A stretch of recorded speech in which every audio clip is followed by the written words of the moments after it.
খেজুরিতে দুই নেতার হাতাহাতি মারামারি, পদ পাইয়ে দেওয়ার নামে কাটমানি নেওয়ার অভিযোগ। যদিও পরে দলীয় পদ না পেয়ে টাকা ফেরতের দাবি। টাকা ফেরত চাওয়ায় পার্টি অফিসেই চলে বচসা। পরে বচসা গড়ায় তর্কাতর্কিতে। এরপর চলে এলোপাথারির চর কিল ঘুষে। দুই নেতা শঙ্কর দুলাল পাত্র এবং নন্দন দাসের মধ্যে হাতাহাতির ভিডিও ভাইরাল হয়েছে সোশ্যাল মিডিয়ায়। যদিও সেই ভিডিওর সত্যতা যাচাই করেনি এস নিউজ, যা ঘিরে জোর শোরগোল শুরু হয়েছে খেজুরিতে। জানিয়ে দলের নেতারা মুখে কুলুপো এঁটেছেন। ভোটের মুখে নিজেদের মধ্যে মারামারি এবং কোন্দল ঘিরে খেজুরিতে দলের অনৈক্যের ছবি প্রকাশ্যে এসে পড়ায় বেশ অস্বস্তিতে তৃণমূল নেতৃত্ব। টাকা নেওয়ার কোনো প্রশ্নই নেই।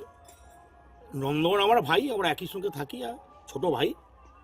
আমাদের মধ্যে ব্যক্তিগতভাবে আমাদের একটা ভুল বোঝাবুঝি হয়েছিল। এতে কোনো সমস্যা নেই, আমরা নিজেরাই মিটিয়ে নিয়েছি। কোনো এখানে রাজনীতিরও কোনো নেই, এখানে টাকা পয়সার কোনো নেই। সে আমার ভাই, আমি তার দাদা। যেভাবে ছিলাম বা পূর্বে, এখনও আমরা আছি, আজও আছি, আগামী দিন থাকবো। কোনো গণ্ডগোল নেই। তুমি খাবে আমি পাবো না, আমি পাবো না আর তুমি নেবে সব সময়, এটা তো হতে পারে না।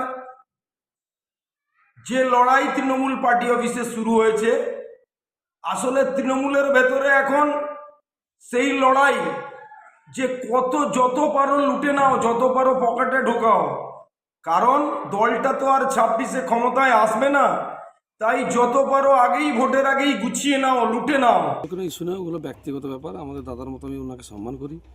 আমাদের দলীয় ওটা ইস্যু নয় কোনো, আমাদের ব্যক্তিগত ইস্যু। তা আমরা সমস্যাগুলো মিটিয়ে নিয়েছি ওটা।